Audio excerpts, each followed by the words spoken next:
Hello and welcome to My Career in Data, a podcast where we discuss with industry leaders and experts how they have built their careers. I'm your host, Shannon Kemp, and today we're talking to Frank Cerwin from Data Mastery.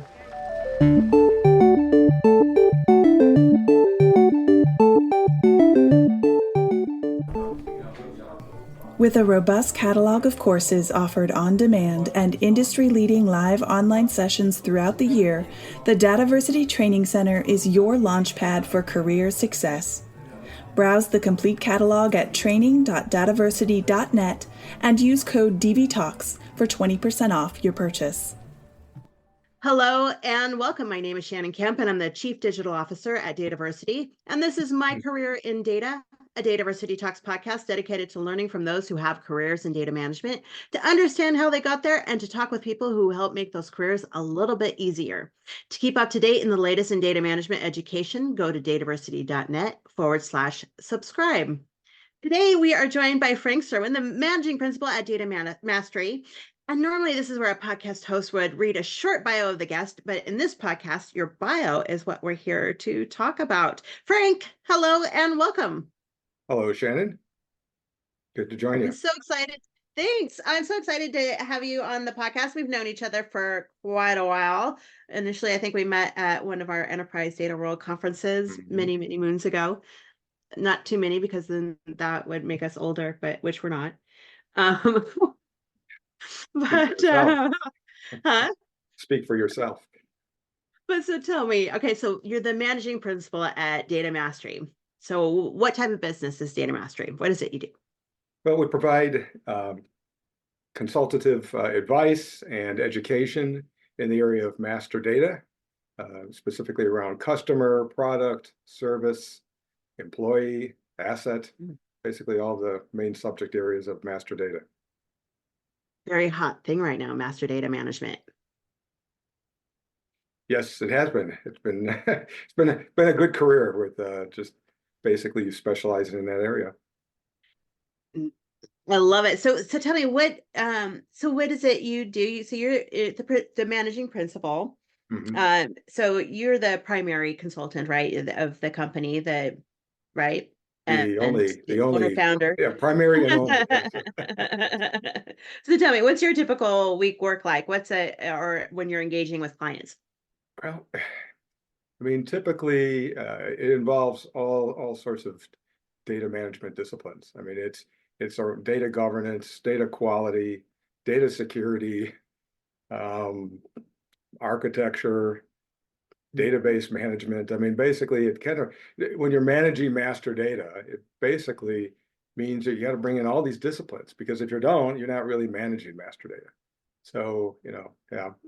So it's kind of funny when sometimes I'll hear people say, well, I'm doing master data management, but I'm going to work on data governance next. It's like, well, you really aren't managing it if you're not doing governance as part of it, right? So tell me, for listeners out there who may not know, what is master data management? What is master data? Well, master data are your basically your key subject areas. It's what I describe as the who, what, and where. That's in any transaction, communication, or event. So that seems to basically ring true with a lot of business users when you say the who, what, and where. Because when I hear things like, oh, it's the key subjects, it's the core entities, business people don't talk like that, right? So, and then next thing you know, they have to give examples, because it's like, well, what does that mean, right? So if you say who, what, and where, I think it's pretty clear. I mean, it's about the who being, a person or an organization, the what being a product or service, the where being a location. Makes a lot of sense. Yeah, that's very clear. So let's back it up a little bit, Frank. I know some of your journey, but not all of it. Certainly, tell me, when you were very young, say 6 years old, was this the dream? I'm going to grow up and I'm going to be a consultant who specializes in master data management. It definitely wasn't at 6. I mean, what was the dream? I think as old as I am, they were still using abacuses back in those days. So we weren't talking about master data yet. But it was interesting. I mean, probably in high school, early on, I wanted to be a photographer. Oh, And actually that was my very first job hmm. actually in high school is I was a photographer for the village, for the town that I lived in, and I was doing all their public relations photography for the local newspapers.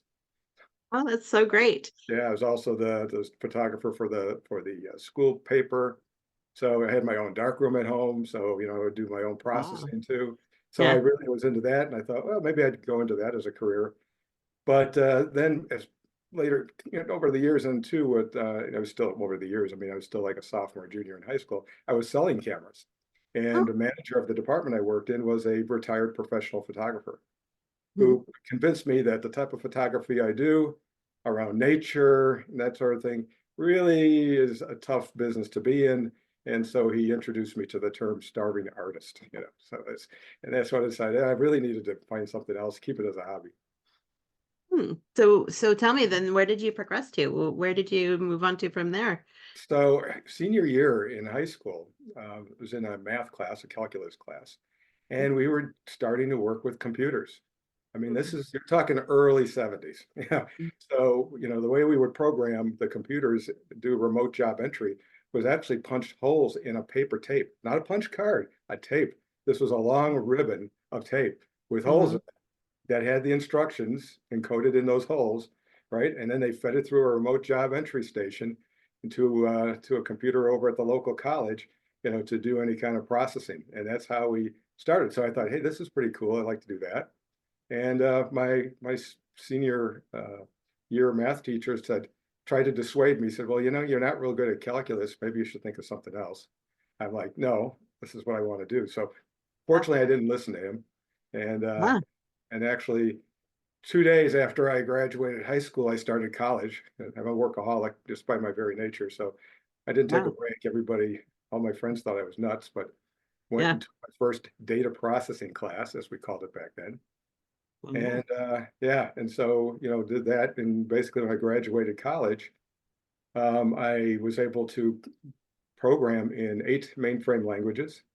I knew how to run a mainframe. I actually knew all the console commands. I knew how to read the lights on the panels, so. And actually, that came in handy later, actually, as a consultant. Oddly enough, one time I was at a doing a consulting gig, and the operator didn't show up to work that day. And the director asked if anybody knew how to run a mainframe. I said, sure, I do. So he said, well, here, go ahead, run it. So, so Wow. but yeah, so I graduated from college with the knowledge of 8 languages, and there are at least that many with mainframes. So that was your typical COBOL, assembler, PL1, Fortran, RPG, and then some more obscure ones like GPSS, SAS, CICS. So basically covered the most of the main languages at the time. Wow. But Yeah, I then definitely, then yeah. and then 2 days after I graduated college, I started my first job. Again, I'm a workaholic. So um, What was that for a job? it was working for county government. So it was interesting because it was the lowest paying job I was offered, but I knew I could get a lot of experience quickly. Right. Mm-hmm. So here's, first day on the job, we had a very small staff, and my boss says, Frank, the 18th Judicial Circuit Court needs something. Go figure out what they need. Go get the requirements, design it, build it, support it. Good luck. And off I went. Yeah. So I didn't need a lot of hand holding, fortunately, because that's the type of job you really couldn't get it even if you wanted it. Because like I said, there were only 4 of us that were the programmers, and we were working on multiple systems at one time. So I worked with the court. Actually, I designed and wrote the jury selection system for the county. Worked with law enforcement, worked with the prosecutors. So it was interesting work. I mean, definitely. But it was kind of interesting too, because in the interview, um, this is the first interview. Here I was fresh out of college, and they told me, they said, well, if you're really good at what you do, you'll probably only last about 2 years here, because most people Okay. will jump ship. Well, Mm-hmm. sure enough, I lasted 2 years, and I left.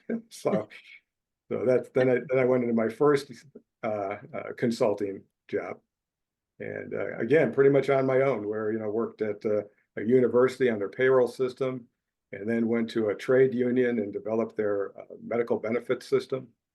And this was all, again, we were just, at that time, we were just going from batch to online processing.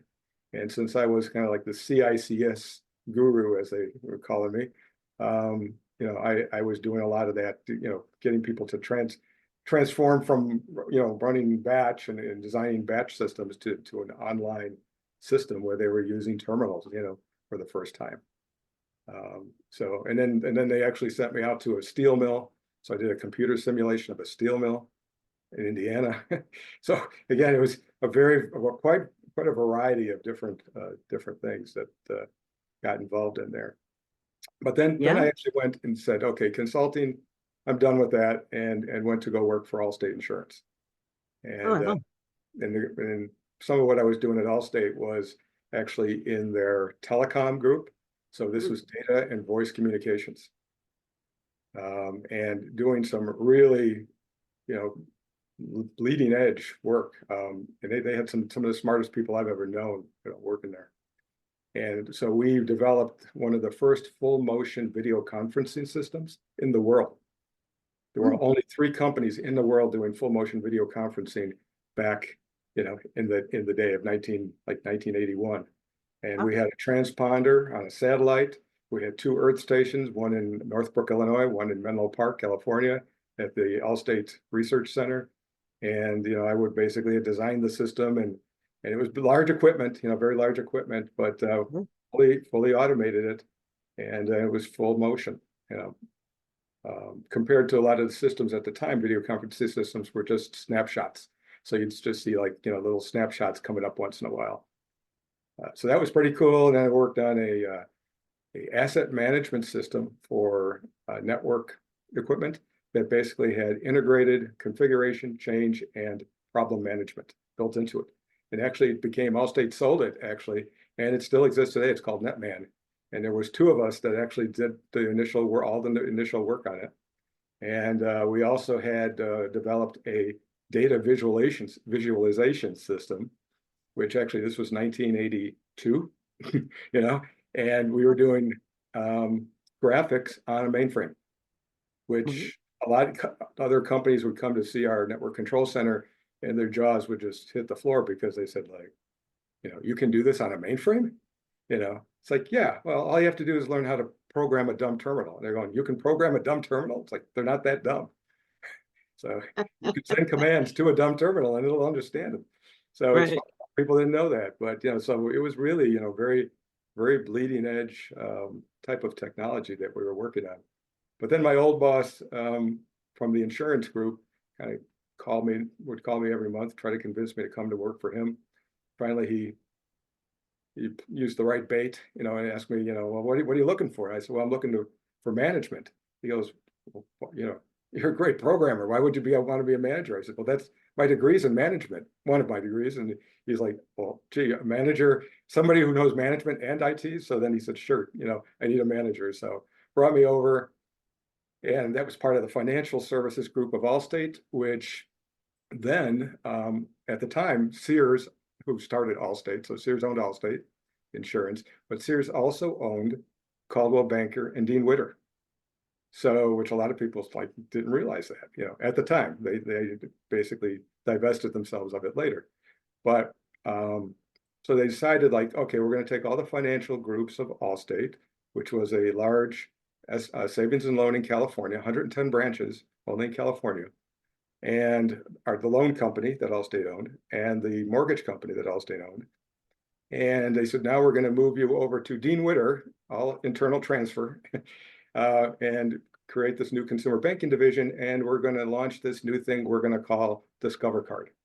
So I was in on the actual creation and launch of Discover Card in 1984. Actually, the first card was issued in 1985. Wow. Yeah. So worked on a variety of things. My staff, we programmed the POS terminals that you see sometimes in stores. If somebody wanted, like a merchant wanted a customized logic for it, or for a gas pump or something like that, we would program that. Program the terminals. We did merchant profitability analysis. I worked with ATM networks across the US for cash advance. So basically it was, you're just starting from scratch, right? So like whatever you need, we would do it, right? So yeah, then after that, it was a move over to First Chicago. It was the First National Bank of Chicago. That was 1988. And I was in charge of all of the customer-facing channels of the bank. So my staff, we did teller systems, ATMs, a bank by phone, so the interactive voice response system, safe deposit box, web banking, interfaces to Quicken and QuickBooks, bill pay, electronic bill pay. That was all my group, all my development and support groups doing that work. Which is where it led to, though, was I started to kind of look closely at the data, and I'm going, well, this customer data, it really is the same data. And so instead of building these separate systems, maybe I should create this customer hub. And that's where my idea for a customer master data solution came from. And that was back in 1989. Wrote a white paper that suggested some management, and management then said, okay, sounds good, go build it. So we built it. They did file a patent on it. I'm actually the only one on the patent that was filed, and I worked on the patent itself. So it was interesting because when you're working on a patent for a design, it's a lot different than just handing over documentation that you would build a system with. It's actually very different because of the way it has to be worded legally, that somebody couldn't like leave out one step and call it their new invention. So there's certain words and certain terms you have to use, So it was very interesting working with the patent engineers and the patent lawyers to put that together. But yeah, so that master data, customer master data solution caught on real big when NBD acquired First Chicago, and I had an office then in Chicago and Detroit, and they said, well, that sounds great.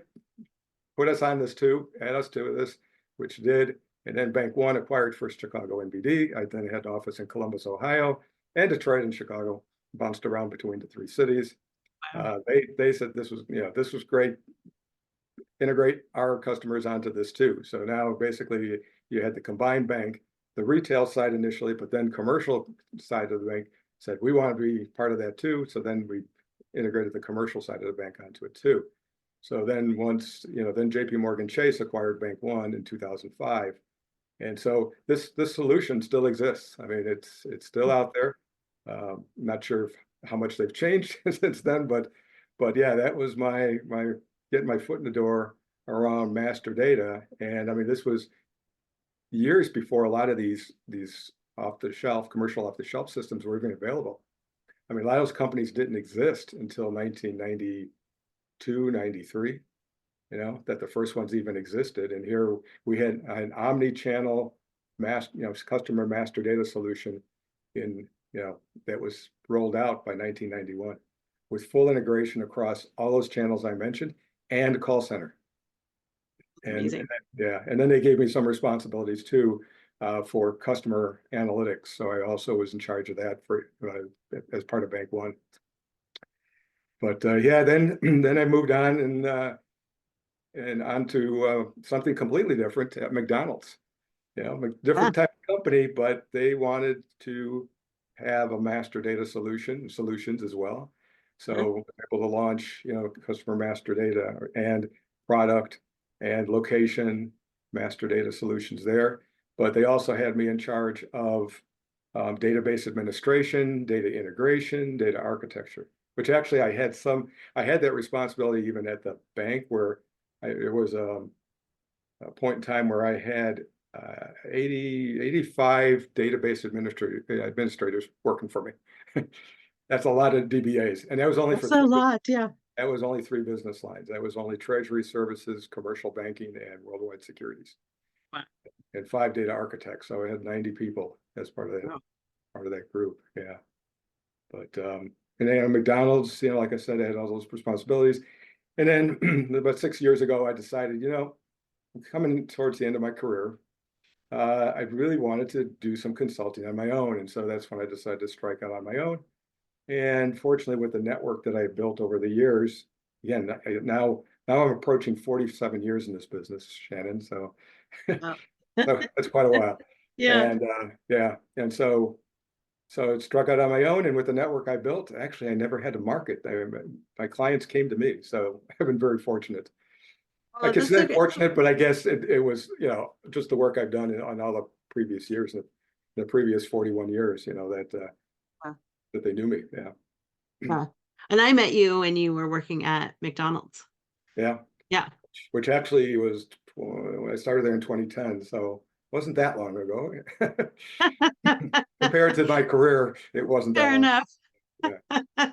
Mhm. Well, okay, so I'm curious. So you decided to go into consulting again after, going away from it earlier. So, what made you decide that this time was going to be different? And is it because you had that network?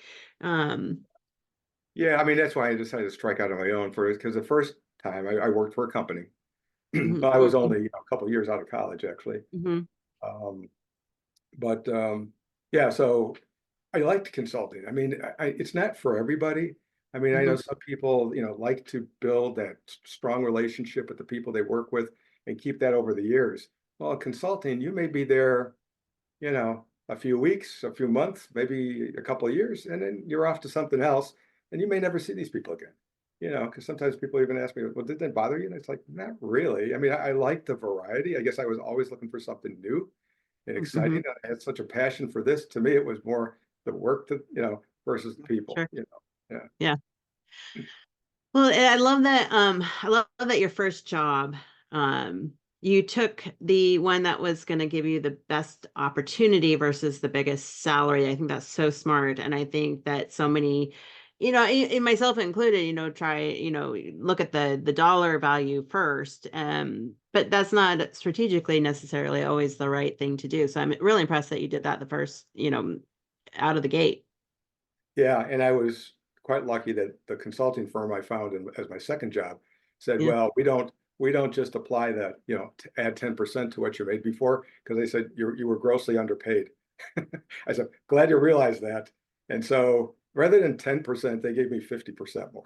So Oh, that wow. was, Yeah. yeah. So I was Yeah. very fortunate there, where it was like, okay, you realize I was underpaid and you're going to pay me what I'm worth, not take advantage of the situation, right? Oh, so your gamble seriously paid off. I love Well, it. and the nice Yeah. thing too was this particular firm paid time and a half for overtime.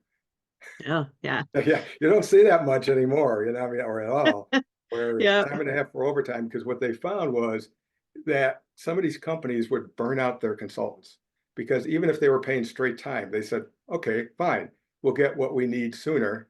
And if we burn them out, that's not our problem once they're gone. It's the firm's problem. So this Mm, particular firm said, okay, well, we're going to charge you time and a half, which would make you think twice. Do you really need it that bad that you'll pay the money? If you want to pay it and the consultant's right. open to it, great, fine. But at least, and Mhm. it turned out, I mean, on a couple of the engagements I was on, I had to work a lot of overtime, and some of the smaller shops sometimes testing these online programs, we had to actually work during off hours. So there was, basically all the business people left, and that's when we did our testing, so and did our coding during the day. Yeah. Yeah.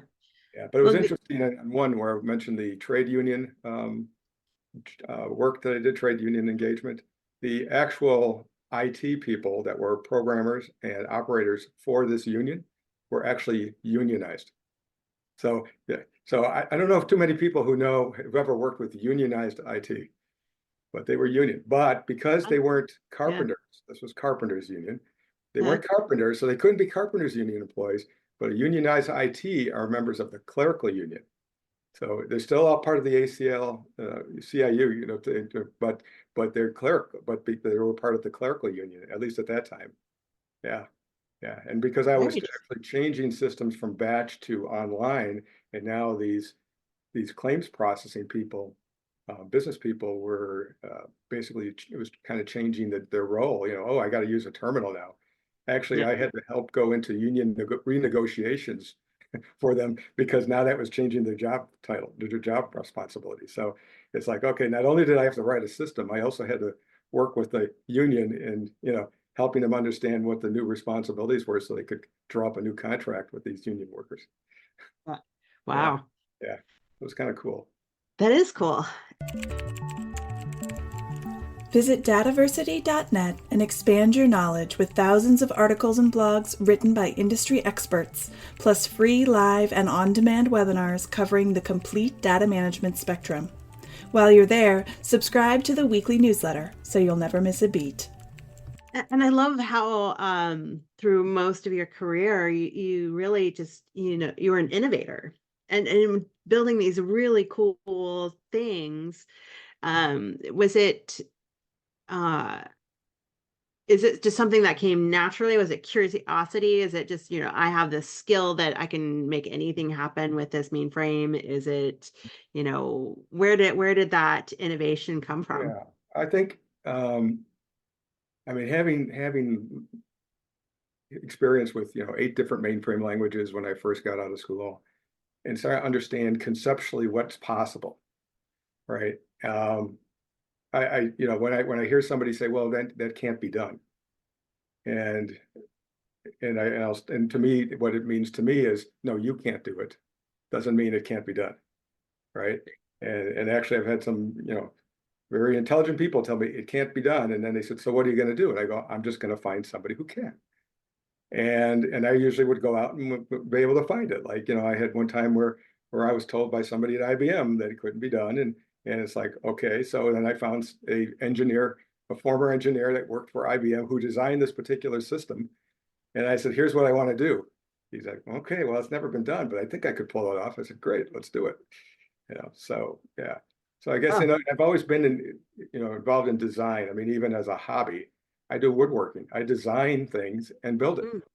mm, So to me, it's mm, like, okay, I get to work in the physical world a little bit as well as the virtual world, sure. yeah, but I'll just, I used to take long train rides downtown to downtown Chicago, where, a one-way commute is an hour and a half.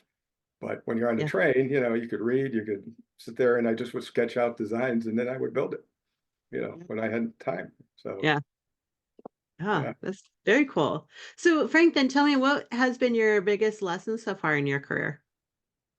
Well, I think the main thing I can kind of pass on is that you have to take responsibility for your own career.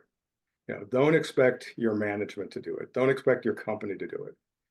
And a lot of people I see do that. I mean, I had staff come up to me and go, "Well, you must have sent yourself to school for that, and you didn't send me." I go, "No, I didn't go to school for that." They go, "Where'd you learn it?" I go, I got it out of a book." "Well, you didn't buy me the book." I said, "I didn't buy the company didn't buy me the book either." I mean, it's It, like, heck, who paid for your college? I mean, hopefully, it's like you took responsibility for your career then and your education.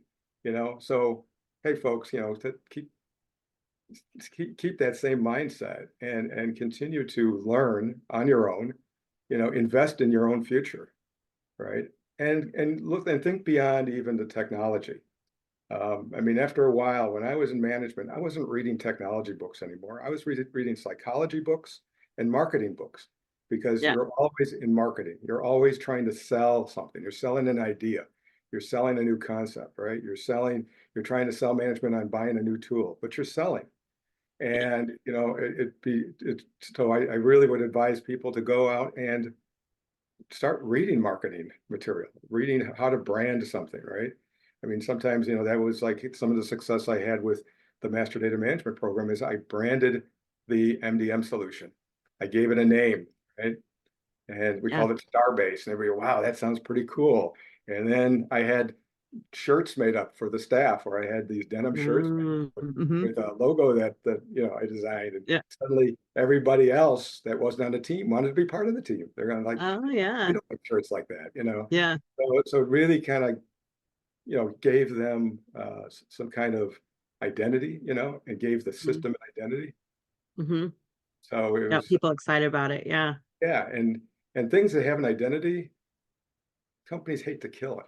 That's the thing. It's like, if it's just the MDM system, okay, that's easy. We could just say Starbase. Yeah. We're going to kill Starbase. Like, oh no, we can't do that. Yeah.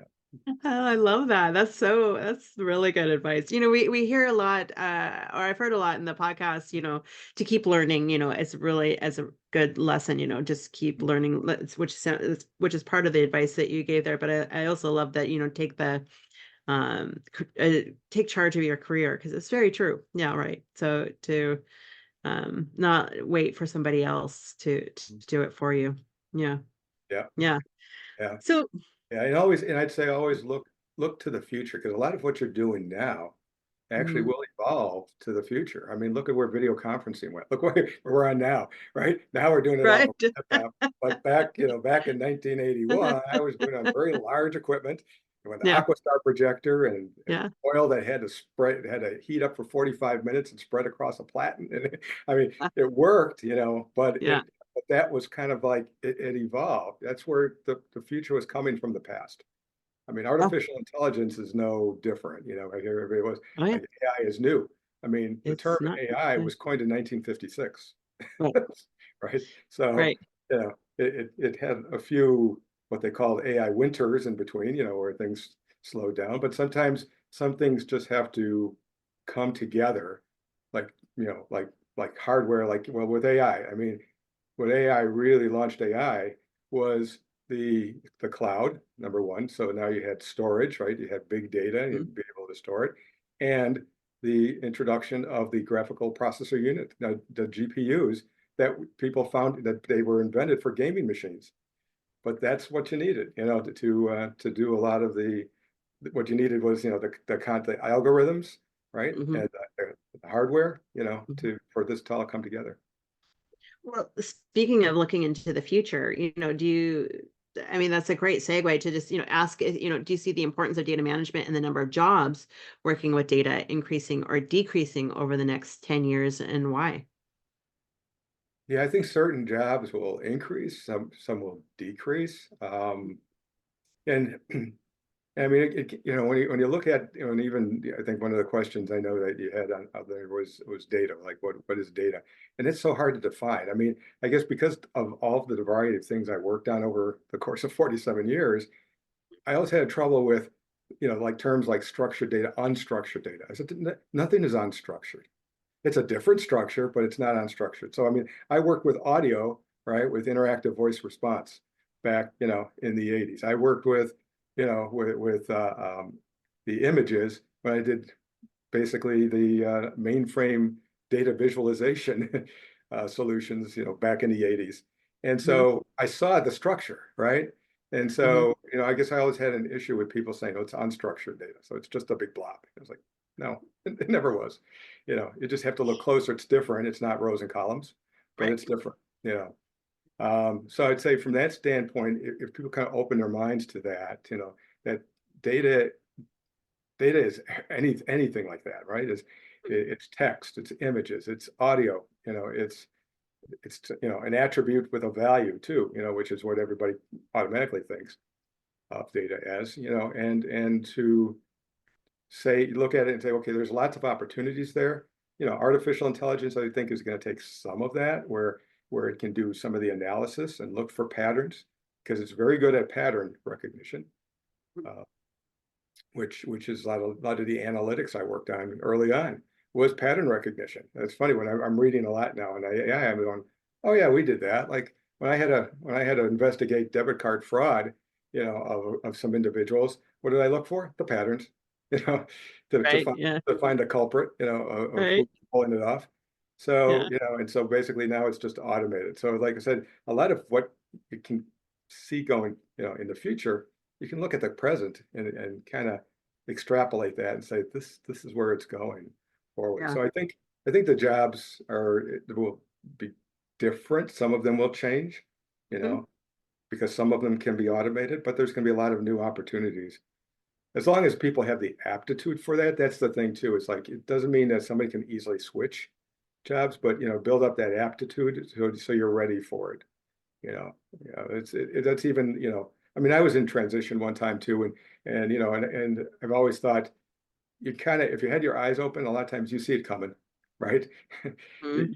you kind of have a hunch something's going on, and you know, people in a particular location, they don't want you anymore there. They want you, if you're not, back in headquarters, then hey, then So I think you just got to keep your eyes open too to those opportunities and to what's going on around you. So it sounds like a lot of the jobs that you say are going to be keep going and growing are the ones that really uh, innovate how data is used.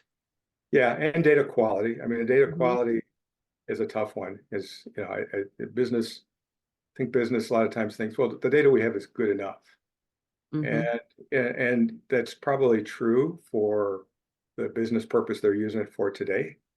Right. It might be true, Right. but not for going forward. Hmm. Perfect example that I've given time and time again has been, when I worked at McDonald's was, when you look at geo coordinates, the latitude and longitudes of a location like a restaurant. Well, you go three places to the right of the decimal, and that was good enough for analytics, but not good enough for a smartphone app where it's a restaurant locator for a customer, where it's telling them you've now arrived at your destination and they can't even see the golden arches yet. So you got to go four places to the right of the decimal, so that's the thing too, is like that fit for purpose is something that is subjective. That's a subjective quality dimension, not as objective, Hmm. right? So it's like when you say, oh, I have 100% data quality, maybe for the business functions you're doing now, but Right. maybe not the ones for tomorrow, just Right. like my example gave. But as soon as they wanted to roll out some new business, initiative like that, the data wasn't good enough, wasn't fit for purpose for that purpose. Yeah. Um, yeah. Oh, so then, Frank, what advice would you give to people looking to get into a career in data management? Well, I mean, I personally have found getting a variety of experiences was a huge, huge plus. Um, like I've used them all. I mean, where working with data, managing database administrators, data integration, being in information security. Those all those experiences gave me a very holistic perspective Mhm. rather than a very narrow, myopic perspective of this. So and it's funny too, is like, even I mean, I consider application developers being in data management. Now, a lot of people might disagree with me, but think about when you're thinking about data quality, for example, where's a lot of that quality enforced? In edits. Where are the edits? In the applications. Who's doing the applications? Developers, right? So how can you Right. say they're not a part of data management? And having spent almost half of my career as a developer or managing developers, I realized that. So I've walked, and this thing's working with the development groups, because a lot of times in data management, your roles are kind of put into as a service. Like you're servicing applications, Mhm. right? And they come to you for a service. So I'd Right. say learning service management too is important. So if anybody's interested, like in ITIL, the IT Infrastructure Library certifications, they basically address services and how to, what a service is. So that certification helped me. Getting a Six Sigma green belt helped me. How many people we working in data quality have that, right? Yeah. But so that kind of thing is where companies saw that, recognized that, you know, knowledge. And by the way, that Six Sigma green belt, I just went out and got it on my own. I mean, no company paid for it. So that's the Yeah. type of thing, is look for those certifications. Mm. CP, perfect example is another one Hmm. where, and don't just, think, oh, because I got certifications, I'm an expert. I mean, I think you really need to get that experience too, because I've met a lot of people with certifications as long as their arm, and I've tossed them out of tossed them out of the company that I brought them into, because they just weren't cutting it. So I think you really need to know how to apply that knowledge. It's not just having the knowledge. If you don't know how to apply it, you know, um, what good was it, right? Yeah, yeah, and it's so often it's not until we apply it that we really learn, uh, really can make those learnings click, right? I mean, Right. yeah, Absolutely. Yeah, Uh, yeah, and tools kind of same thing is like, you can learn tools, but you got to learn how to use them. I've always said any tool could become a weapon in the wrong hands. So sure, fair. I, I think a hammer, a saw, any of those can become a weapon in the wrong hands. So, and we used to have a saying back in the day when we had what was called case tools, computer assisted software engineering. We said a fool with a tool is still a fool. So it's Mhm. like, yeah. So, it's like, so just because you know how to, the tool, Right. you need to know how to use it properly, right? And apply it to the right problem, right? To the right Mhm. situation. Mhm. For Yeah. sure. Oh, Frank, this has been so lovely to hear your full story. It's really impressive. I have to say, I'm surprised and that of the cool things that you've done. I mean, not surprised, but just gosh, I don't know. I mean, I know you have been working MDM, but I didn't realize like you were innovating that, and that's just amazing. And Thanks. Yeah. Yeah. And oh, the what other thing amazing. maybe too that I might mention, to whoever's listening too is, if you really want to understand something well, teach it, right? Mm, And so I got involved I was first doing training in CICS. I mean, I was the CICS, online guru back in, late 70s, early 80s. And so I was teaching after work. I was doing 2 classes a week, and I basically had developed two different courses and 6 sessions for each course, and was teaching that. And so that helped me understand it better, because when somebody asks a question like, well, why does it work that way? You start to think, yeah, why? I mean, right. Yeah. you sound like your kid if you go, well, because, Right. so yeah, yeah. So I was like, I wonder why it works there. So I would Uh-huh. dig into the design manuals of IBM, for example, and figure out, well, why did Yeah. they design it that way? You know, Yeah. and it like came out with a lot of other things that was very useful, Oh, um, on how to apply it and yeah. how to do things that people told me was impossible. That was the other thing. It was like, that's where I learned what was possible, because Yeah. I knew I could learn the internals, all right? Hmm. And same thing with, with the DATAVERSITY training, with the DATAVERSITY training and the EDW sessions that I've, presented at, is it really makes you think, about, okay, why does it work that way? It puts things in perspective and kind of, allows you to kind of reflect on, what you've done and how it needs to be, how it was applied and things. And you learn a lot by putting together courses and teaching it. And by the way, I got over my fear of public speaking that way too. So I love a multifaceted approach. yeah. I love that. That is so great. And we are so grateful and very fortunate to have training led by you in our training center. So thank you very much. So And I should yeah. mention too that the DATAVERSITY learning plans that are available, DATAVERSITY training learning plans that I've developed. There's, the one in MDM, and actually a Mhm. second one coming soon. Yeah. And then the building a career in data management, where Yeah. basically I kind of go through even more than what I discussed today, and kind of reflect on my career with some of the little, you know, hints and tips on things I've learned along the way. So Yes, and it's great training. And thank you so much. I really appreciate it. So I'd be remiss if I didn't ask, Frank, if mhm. somebody wanted to reach out to you for advice and consulting, how would they find you?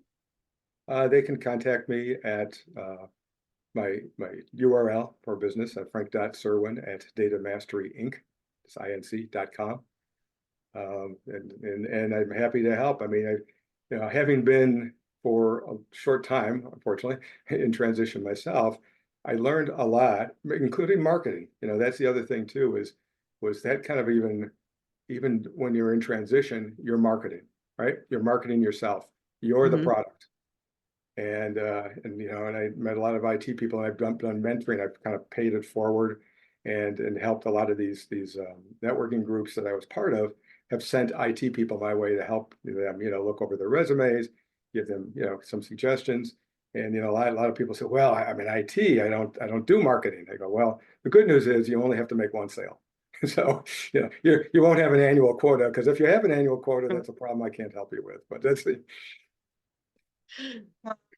And I let me just to clarify, it's Frank as in kite, and Correct. Cerwin Cerwin.